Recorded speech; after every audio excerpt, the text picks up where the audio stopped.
Good afternoon, Las Vegas and listeners all around the world. Thank you so much for joining me. This is your host, Kevin Lepine. Welcome to Live Unleashed. As always, you can email me anytime at info@vegashypnosisshow.com. That's info@vegashypnosisshow.com. I always love reading and hearing your feedback. Let me know what you're enjoying and what you want to hear more about in the future. Of course, my show Hypnosis Unleashed is Tuesday through Sunday, 8 p.m. at the Hooters Casino Hotel. 21 and over, all Nevada residents are always half off, and all of our local first responders, all local military, police, firefighters, EMTs are always my guest at the show. We always say thank you so much for your service, and we love to have you join us. In a little while, we're going to be joined by Jeff McBride here in the studio, which I'm really excited about. Not only are we going to be talking to a fantastic performer, we're also going to be talking to one of my teachers. William Arundel will be joining us at the bottom of the hour, as always. And I just wanted to take the first few minutes, like in every show, and talk a little bit about something you can do to leave behind negativity, to really open up your life to live unleashed. And one of the things is something that is really hard to do sometimes, which is an idea called just get it done. There's always tasks that we don't want to do. It's real easy to just put them off, and then all of a sudden it's too late to take care of it today, so you'll do it tomorrow, and you put it off again, and you put it off, and this creates a snowball effect. If we're talking about something with billing behind it, now you're talking about late fees, now you're talking about additional money owed. If you're talking about anything dealing with bureaucracy, which is rarely ever anybody's fun topic, now you're talking about, odds are, additional paperwork and additional time consuming. One of the simplest things to do is to honestly schedule time. Pick a point in the day, write down a schedule when you're going to do it, and actually write it out. Don't just say, well, at 1 o'clock I'll probably do. Just make yourself a note. Put it on your computer, put it on your television, put it on a sticky note, put it on the back of your phone that just says, at 1 o'clock I am going to do this from 1 to 1:30. And just dedicate that half hour to getting it done. Odds are it'll probably be accomplished in that time frame. If it's not, you have the ability then to extend your schedule. You have the ability to go, all right, then I need an hour tomorrow. But if you schedule the time, you'll do it. If you don't schedule the time, if you don't honestly make a conscientious effort, there's always something that will gladly distract you from what you don't want to do. There's always something on Twitter, there's always something on Facebook, there's always something on TV, there's a phone call to a friend you can always make when you don't actually schedule time to accomplish your goals. But by writing it out, by scheduling it, by looking at it, you'll really find that a schedule can turn a mountain into a molehill very, very quickly. When you're scheduled to do something and you take the time to do it, and you take the time to do it right, you accomplish it a lot faster than you thought would be done. You feel like you've accomplished something. And this leads into higher motivation as well, because once you've accomplished one goal, you immediately have that desire to go, what can I accomplish next? I actually saw something where a former Marine was asked to speak at a commencement. And the one thing that he told everybody, if you want to be successful in life, was to schedule time to make your bed in the morning, which isn't a very hard thing, but his whole thought behind it was, if you make time when you wake up and you make your bed, so the first thing you've done in the day is accomplished a goal that's going to motivate you to accomplish another one and another one and another one. Schedule that time. Nothing kills procrastination faster than a well-scheduled event. We're going to be back in just 2 minutes with Jeff McBride. We'll talk to you soon.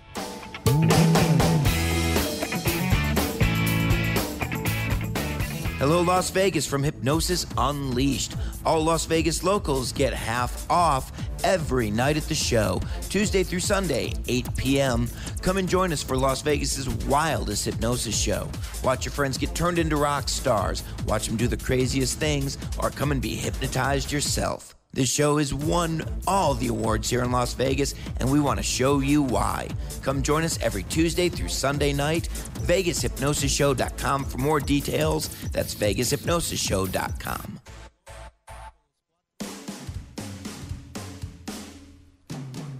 Hey, Hey, it's Roxy from the 702 Rock Show, right here at VegasAllNetRadio.com. Listen to my show every Friday, 4 to 5 p.m. to hear about local artists, musicians, fashion designers, and more right here in Las Vegas. So tune in every Friday, 4 to 5 p.m. to hear me, Michelle Roxy Davis, right here at VANR on the 702 Rock Show.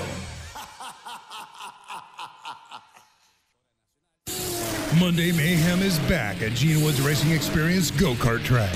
The stakes are higher than ever, and the winner takes all if you've got what it takes.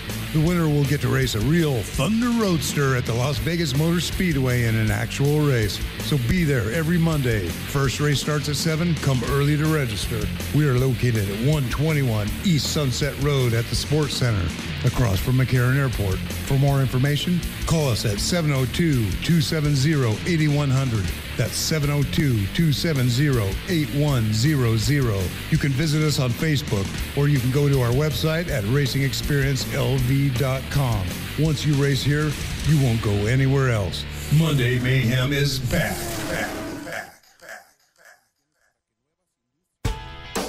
Welcome back to Live Unleashed. As always, please feel free to drop us an email at info@vegashypnosisshow.com. We're now joined in studio by a man who wears many, many different hats. We could talk about him being an award-winning magician.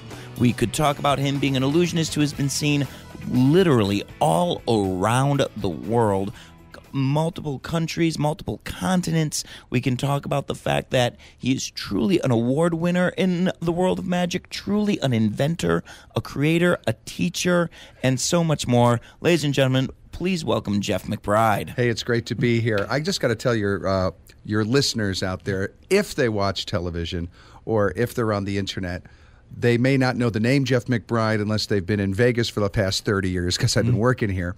But if they're new to the world of magic, I'm the guy with the masks and the cards. So if you are near a computer and you want to take a look at some YouTube, just put Jeff McBride Magic and Masks. I do a show with quick change masks and sleight of hand, and I've been working here in Las Vegas since I made my debut as Diana Ross's opening act at the Circus Maximus Theater at Caesar's Palace back in the mid-'80s, and I've been working all the different casinos ever since, and now have my own little venue here in town, which you frequent. You know, and it's funny because for those listeners who aren't familiar in the world of magic, check out those YouTube videos. They're absolutely phenomenal.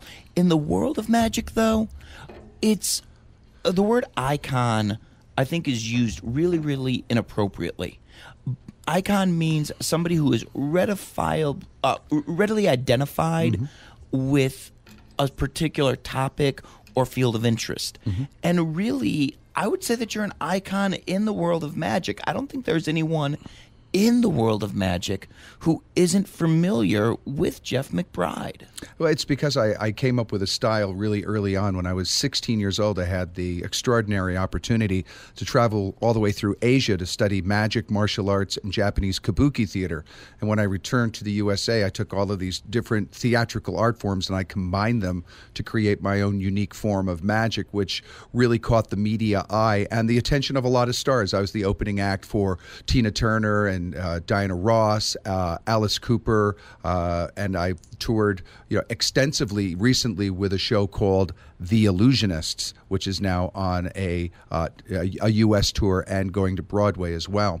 But I think my more important work and the reason we met is because of our magic school. We created a magic school 25 years ago called McBride's Magic and Mystery School, and that is really the heart, I think, of what I do these days. And one of the reasons you're having me on the show, because we're talking about how to empower people to leave negativity behind and how to access their creativity and their vision and make positive changes in their lives. And I'm all about that because my journey was one of radical transformation. There was a lot of disappointment. There was a lot of struggles, a lot of challenges around along the way. But I found good teachers, good guides, and I filled my head with really good thoughts and really positive information.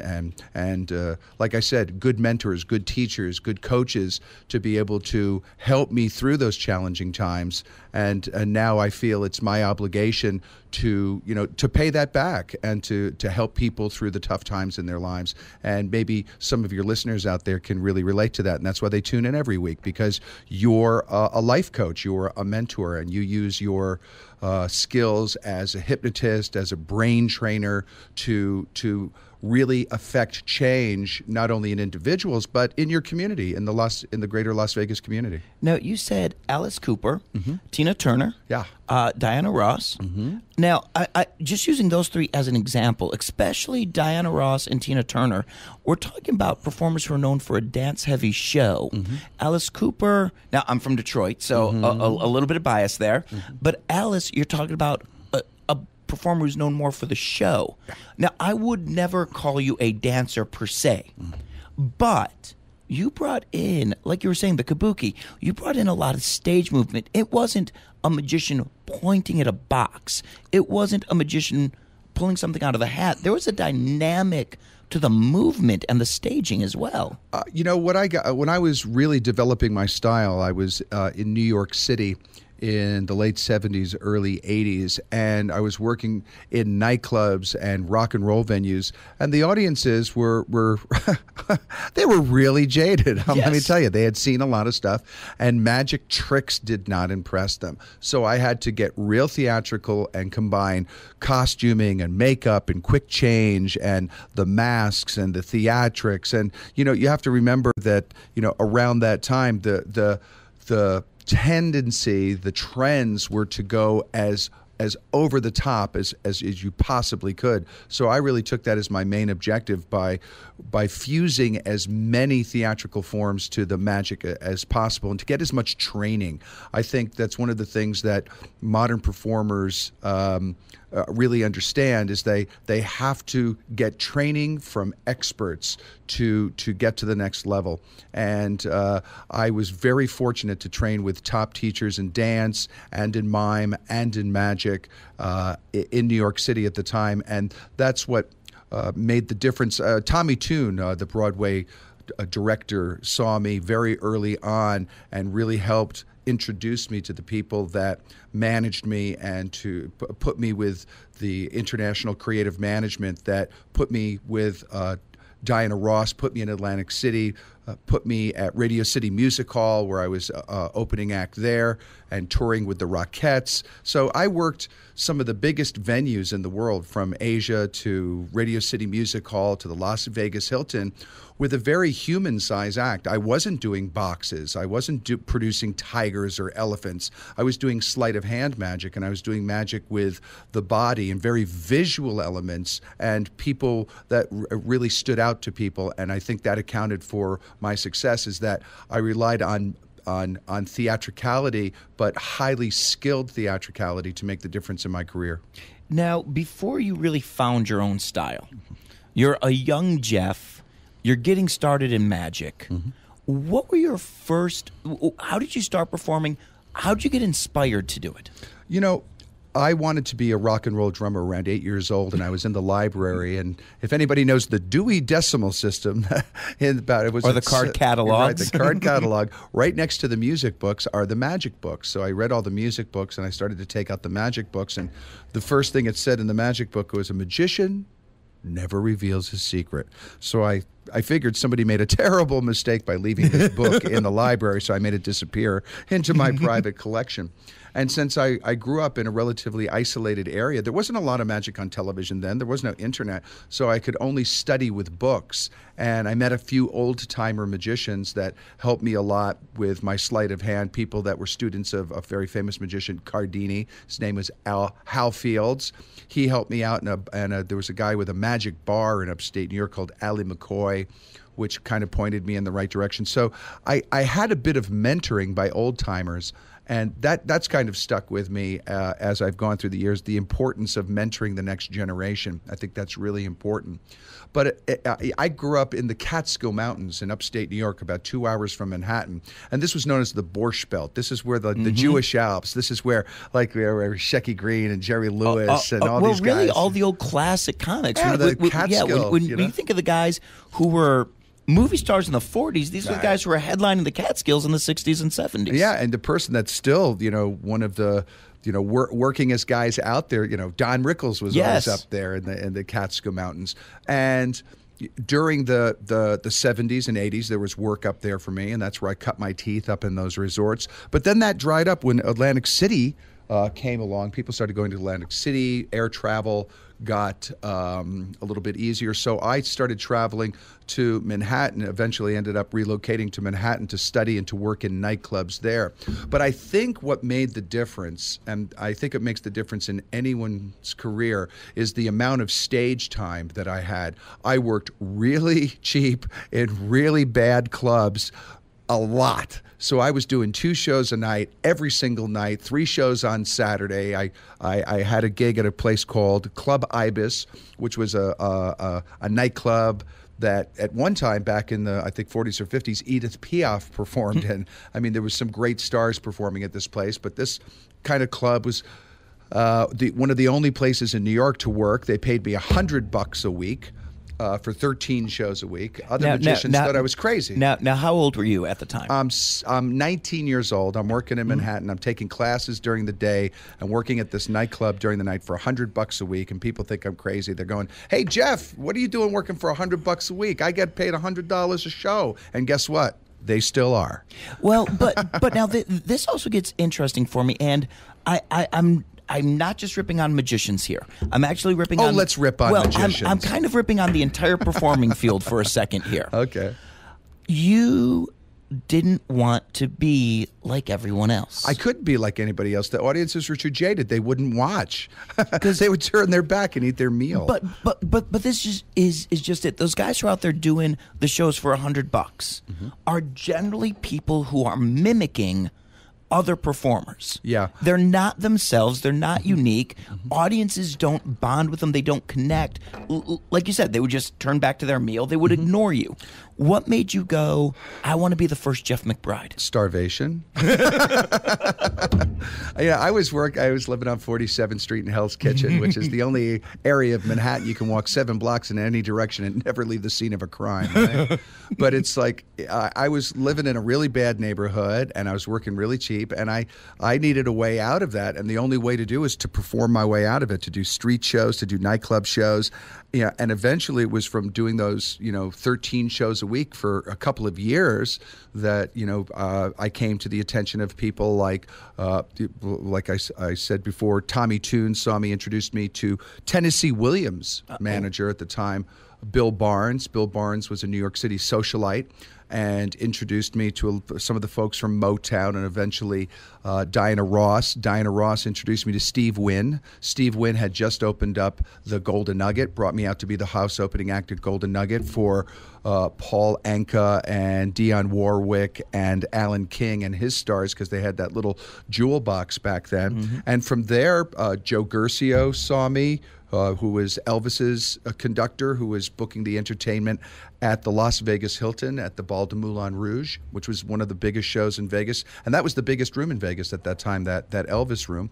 And he put me in there, and then I went through a real time of dissatisfaction. Right through the time I started headlining at the Las Vegas Hilton, I kind of hit the ceiling on what my childhood dream was which was to headline Vegas, Now hold on one second. Before we go there, how did you get over to Asia for the first time to really start studying the kabuki and everything? What made you go, I'm going to leave everything behind and, where I'm comfortable, I'm going to go overseas to learn? This was a wild thing.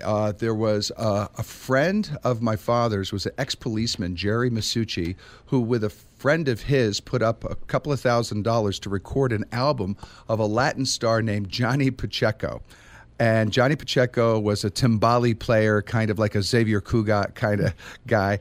And he put together an album that did really well, and they started a record label. the record label expanded, and they started one of the world's at the time, the world's largest Latino record label, which was Fania. Fania had all of these different artists signed to it, all these Latin artists. And in 1976, they were planning a tour, a salsa tour of Japan. And instead of taking a band, which would be very expensive, they took a 16-year-old magician with a magic act over to be their opening act. And that's how I had to drop out of high school for a couple of months only, but my teachers thought it was a good idea that I get this experience. And while I was touring as an opening act for this crazy Latin salsa band all through Japan, I got turned on to the Japanese kabuki theater.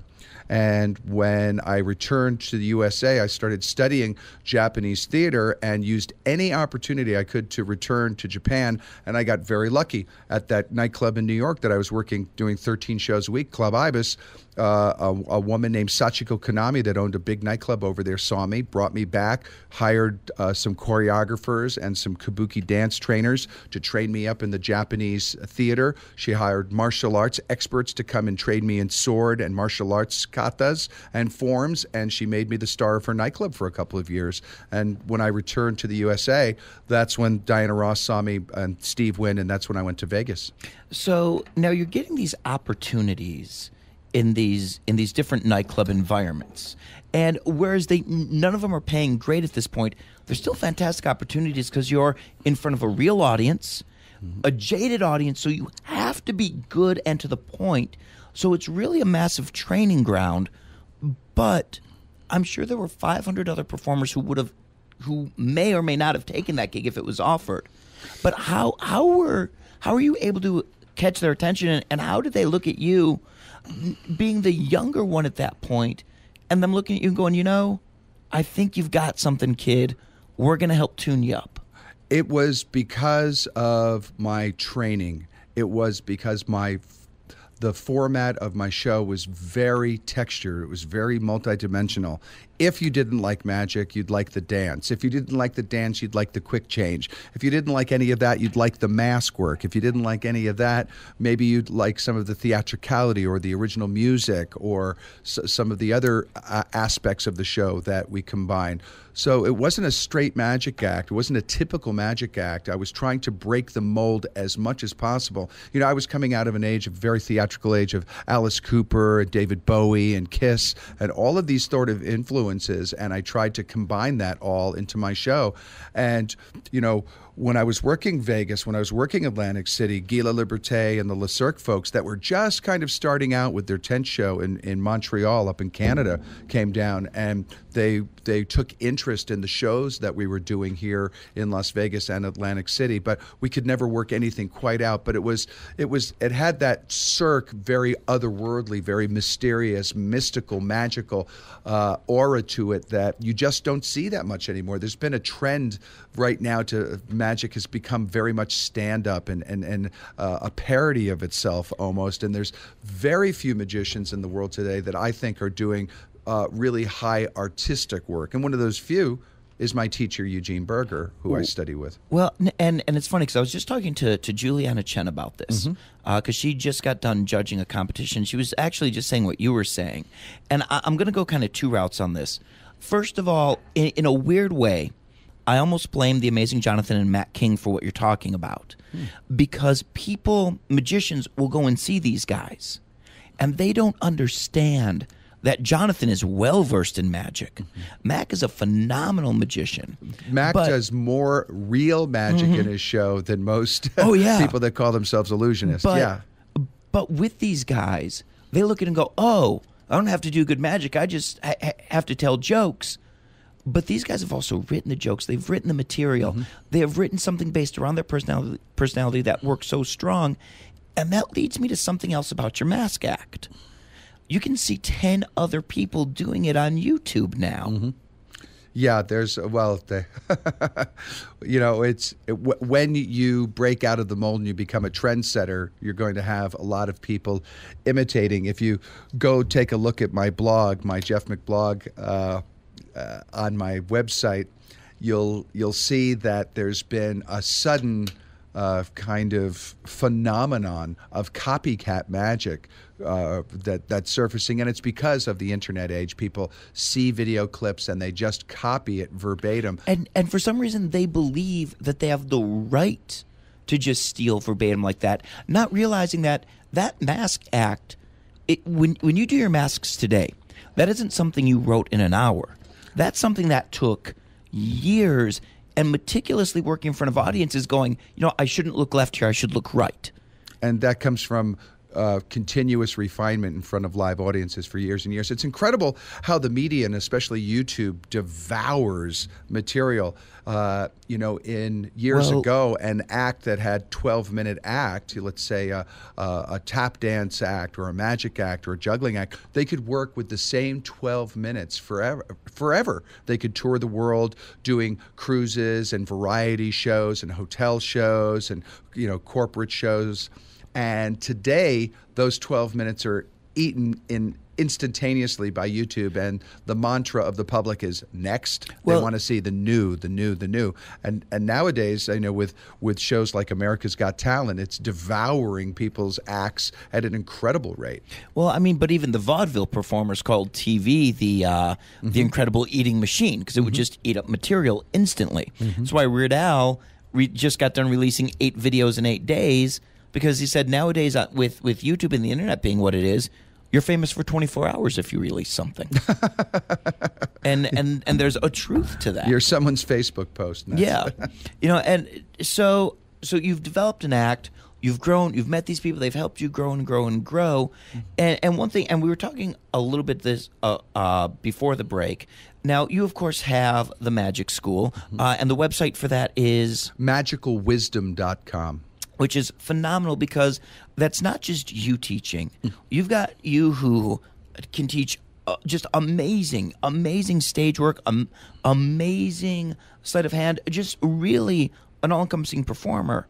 But you also have Tobias, your manager, who is talking about building the business side of things. You have Eugene, probably the philosopher of magic. One of my greatest experiences was bringing him into Detroit and sitting in a philosophy section of a bookstore. You're talking about some brilliant minds there who have come together.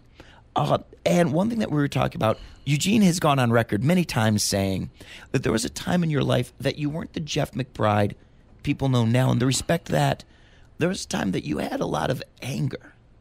And, I think what it was, I got frustrated at my own limitations. And I think that's something that many people go through, maybe many of your listeners, even why they're listening now, is at a point in my life where I should have been the happiest, I felt the most frustrated. And I started to get very angry at myself for not accomplishing more in my life.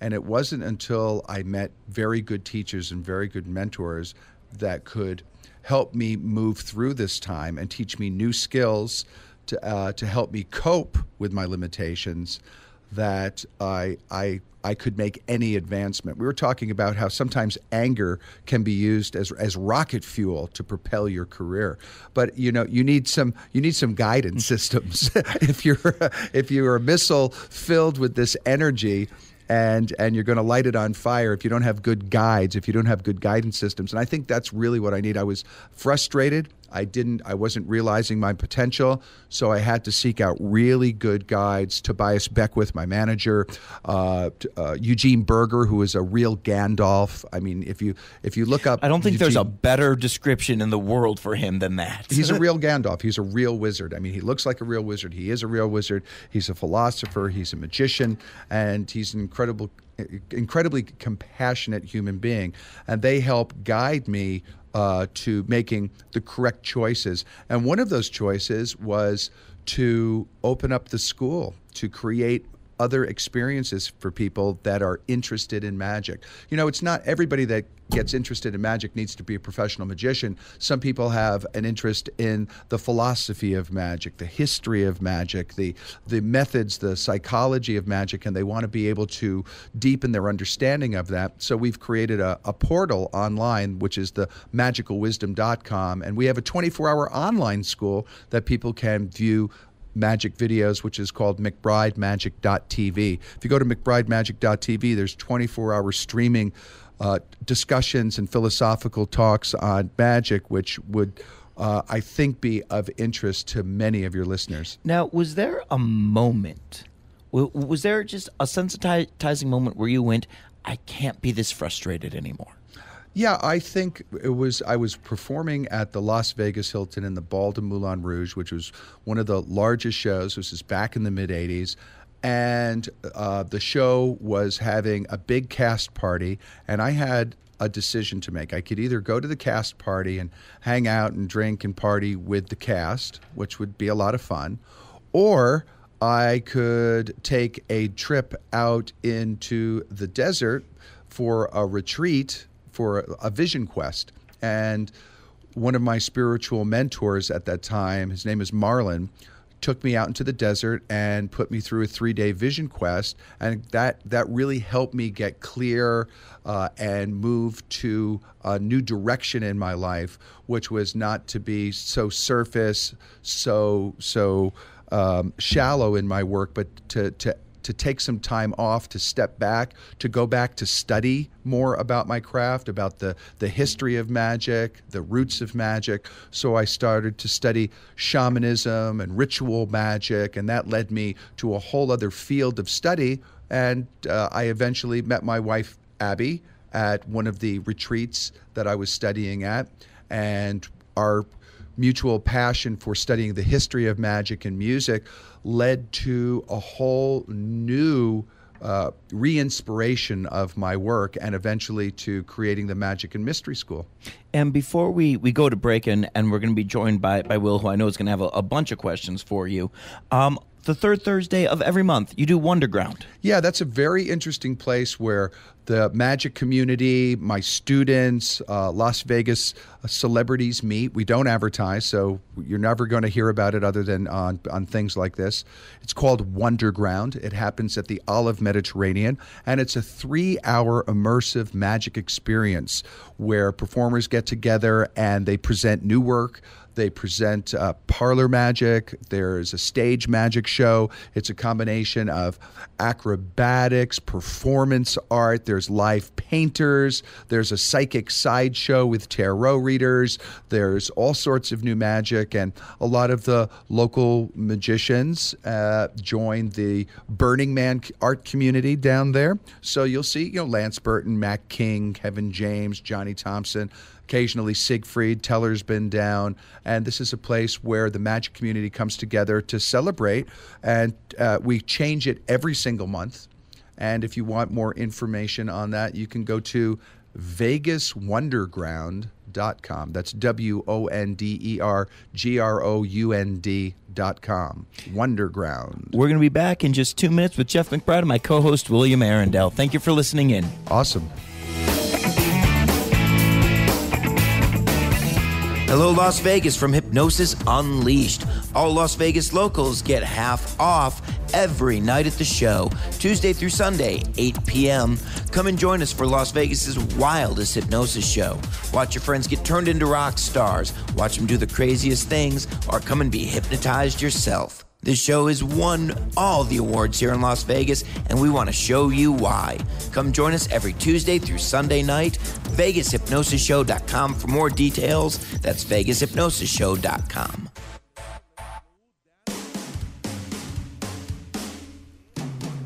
Hey, it's Roxy from the 702 Rock Show, right here at VegasAllNetRadio.com. Listen to my show every Friday, 4 to 5 p.m. to hear about local artists, musicians, fashion designers, and more, right here in Las Vegas. So tune in every Friday, 4 to 5 p.m. to hear me, Michelle Roxy Davis, right here at BANR on the 702 Rock Show. Monday Mayhem is back at Gene Woods Racing Experience Go-Kart Track. The stakes are higher than ever, and the winner takes all if you've got what it takes.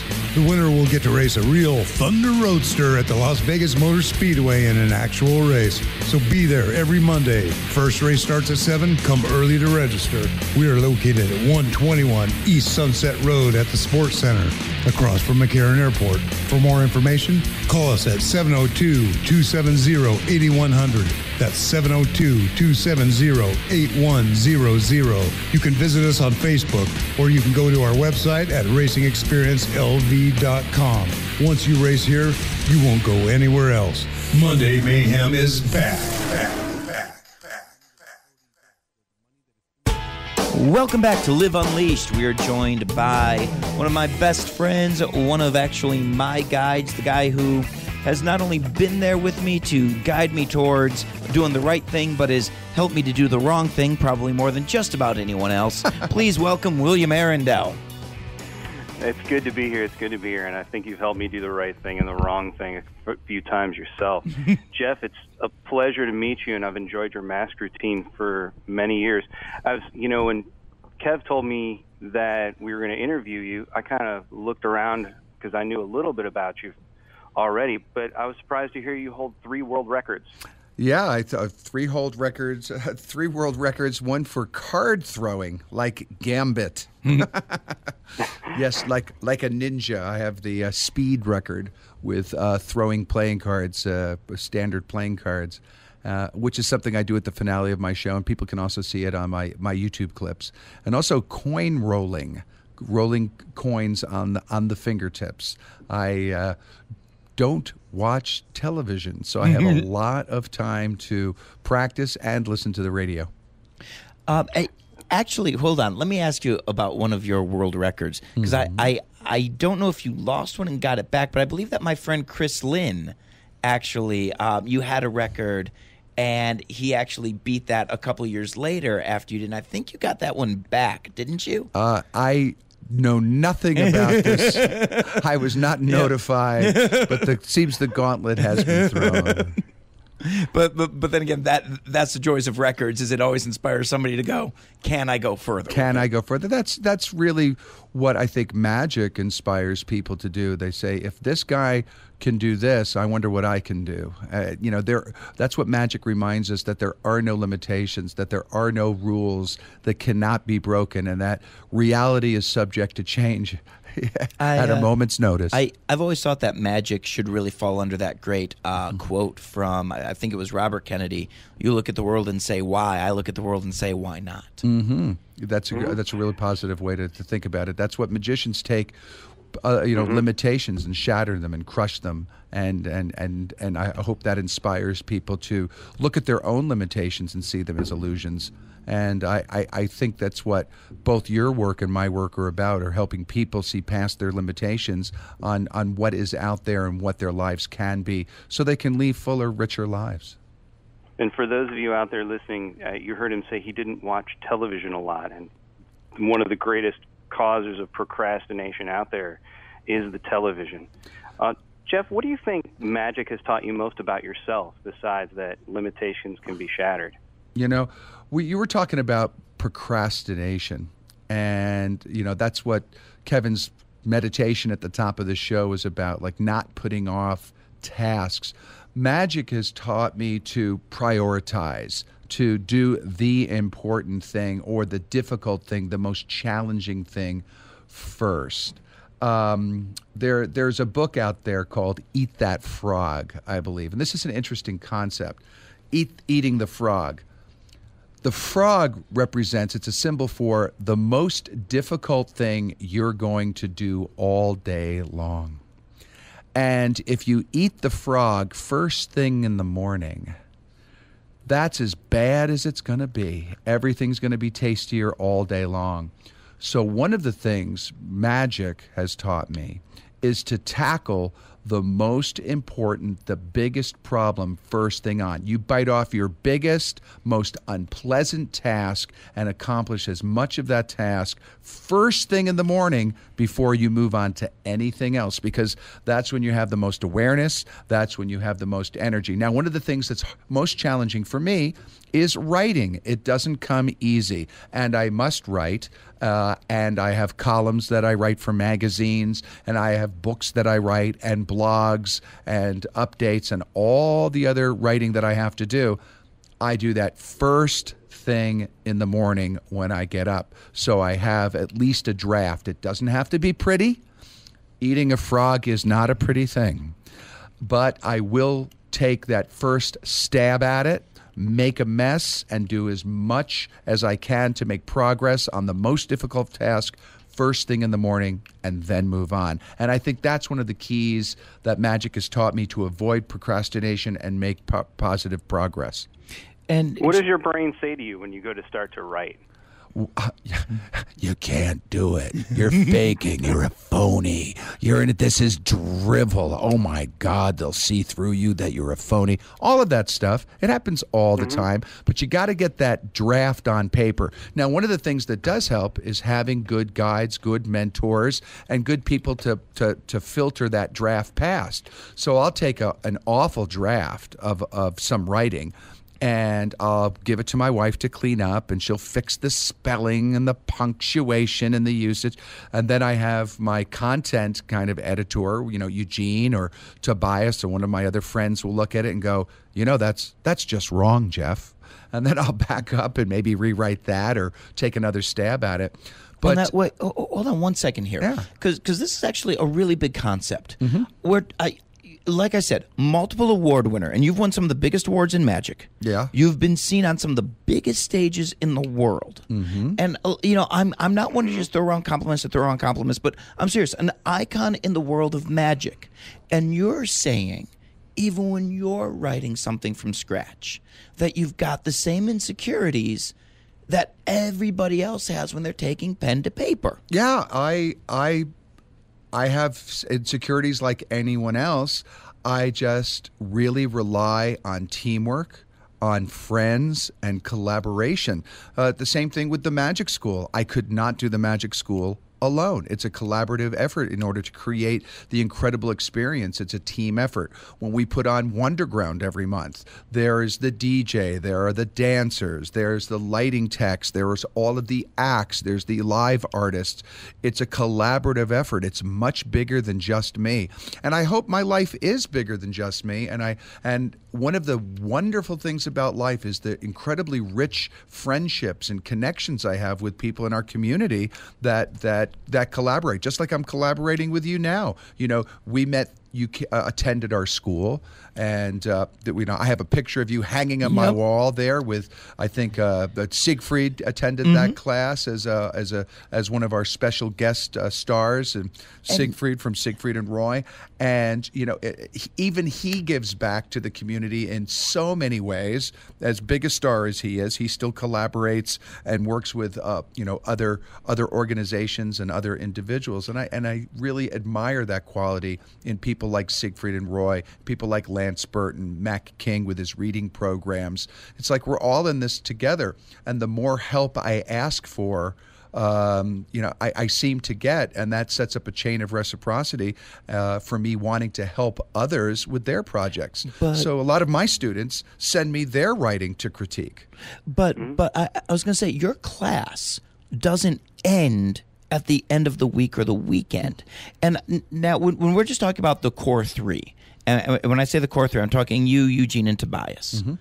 It doesn't end with you guys after that one class is over. Right. I can't even explain how much I will owe Tobias for the rest of my life just for when I would go, hey, I've got a new demo video. And he would watch it. He'd watch a 5-minute video, send me back some critiques. The information that you gave on stage, you weren't holding anything back. You were willing to give everything you had. Eugene's desire to look at what each person was doing and offer them ideas on how to improve who they were.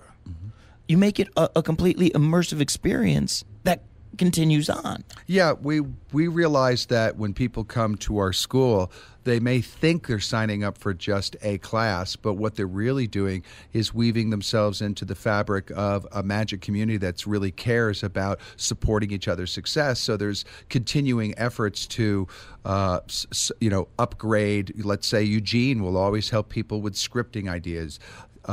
Tobias will help people with management decisions. I'll help people with method and effect and upgrading their magic skills and sharpening their craft. So it's not like just signing up for, it's not like, going to see a show. It's going to become part of a bigger vision of a supportive community that empowers each other to become their highest vision. And Jeff, when you now, I'm going to go back a second. When you get up and you say these negative things to your head about your writing, or maybe starting the class, or all of this, what do you say to yourself on the other side to get you through it? Well, I realize that my emotional state is really tied to my physical state. So in order to move any negativity out of my head, I'll move my body. I feel one of the old sayings is, when you're feeling down, move around, and when you're feeling great, meditate. That means if you're feeling great, sit down, be still, and go inward and clear out. But if you're feeling down, move around, do something physical. I think that's why radio is so great, is because you can fill your head with very good words, and you can keep your body in motion, accomplishing physical tasks around the house, driving, going from point A to point B. I listen to radio all day long. I haven't watched television since 1979. Can you tell me then, why did you decide to get a spiritual mentor? I think everybody needs a mentor, whether they're spiritual or not. If you're just a non-spiritual materialist, you need somebody that's smarter than you to I think test your ideas, or at least challenge your ideas. I think that if you have a good teacher challenges you to become your highest self. I don't know very many people that I've come in contact in my life that are successful examples of human beings that have done it alone. Most of the people that I admire are team players, or at least have advisors that can counsel them in very constructive ways. And I've always been fortunate enough to attract mentors into my life. Maybe it's just something mythic about the magician and the sorcerer's apprentice, but in my show, and if you look up on YouTube, The Sorcerer's Apprentice, you'll see me perform an initiation of a young person from the audience and make them a magician. I take initiation and mentorship very seriously, because some of the greatest breakthroughs and strides in my life have come through the kind and compassionate yet stern guidance of other master teachers in my life. And I think that if you're not on a life track of finding a mentor or finding a master teacher, you're left with an incomplete life. That's really how I feel, because I know that if I didn't have my teachers, my life would be much less than what it is. I would also say that there is a selfish... Kevin, can I jump in for 1 second here? For those of you who are listening, I want you to hear something that Jeff is doing really well, and I don't want to make fun of this. I actually want to compliment it. He's doing an excellent job of weaving in, going back to his YouTube videos, back to his website over and over and over again. And those of you who need to learn how to do interviews, those of you who are working on doing interviews, I want to encourage Jeff to keep doing this, but I want you to listen to how he's doing it, because he's doing it incredibly well. He's giving a master class on it as we speak, and I just want to point it out. All right, right on. And one thing that I want to point out about teaching is there's also a selfish aspect to it, which is I think that when you're teaching, you're also learning a lot, because you have to review your own material. Oh, wow. It's so extraordinary to be able to put your own philosophies into words, and not only into words, into action, and then being able to see ideas, creativity acted out or realized by younger performers. It's as if you have an epic vision for a master oil painting, but you don't have the brushes or the canvas, and suddenly you wake up after just mentioning the vision and seeing it manifest, but seeing it manifest in a different way, in a more personal way to the performer or artist that you've encouraged to do it. It's also a way of multiplying success. If I focus all my my time on just me, I get one product. But if I have a class and a school and am mentoring other students, I can multiply my success. And all of a sudden, our students are winning awards all over the world. I have students that are traveling in the second units of the Illusionist show. I have students on television appearing on the same television shows I am. It's an incredibly enriching. You have a student who has his own show on the Vegas Strip. Yes. And I'm going to be honest, I wouldn't have that had I not had that class with you. Well, I do hope other people are listening and making the choice in whatever way they can to get that kind of master-student relationship, to find a mentorship. You know what I think is really incredible? That you, you're a one-person show, but you do have a support system, around you, encouraging you and helping you. But your show, as a one-man show, outlasted Rose Rabbit Live, this show that came in with big guns at a big hotel with a big budget and a big vision, and all of a sudden you're still standing and they're looking for a room. The one thing that I tell people, and I will admit to stealing this line from Penn and Teller out of one of their books. It was a line in their credits, and it's something that I've had to say. And to paraphrase what they say, Kevin Lepine is the person you see on stage. I can tell you right now 10 people that you never, ever see who were there to help me, to guide me, to help me write, to help me, manage it. And if it wasn't for Will, if it wasn't for Don Hallett, if it wasn't for Michael Johns, if it wasn't for you, if it wasn't for Tobias, if it wasn't for Howard Goldman, if it wasn't for my parents, if it wasn't for all these people guiding me, Kevin Lepine couldn't have done anything. I think I think that's really important for your listeners to understand, is that a lot of very successful performers do not do it alone. They have these incredible, I think Dale Carnegie called it mastermind groups.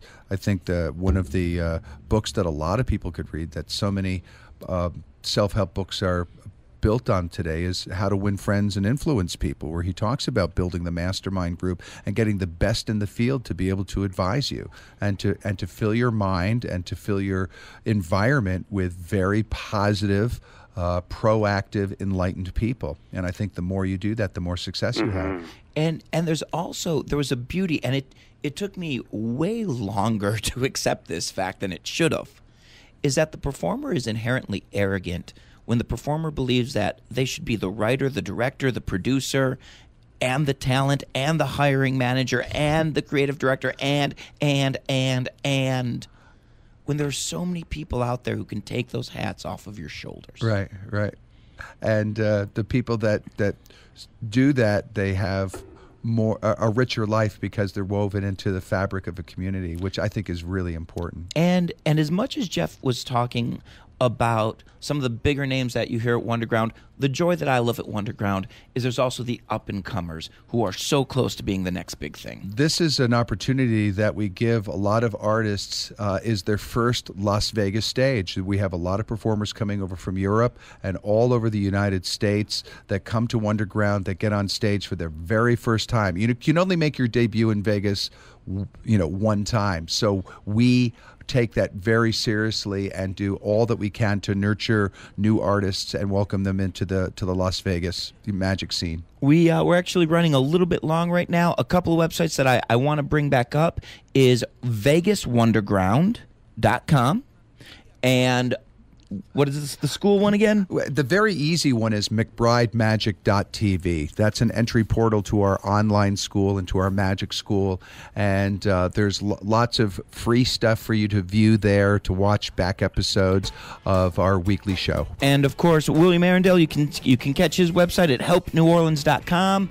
And anytime you can reach me at VegasHypnosisShow.com. Thank you so much for listening in. Jeff, thank you for joining us, and we will talk to you next week.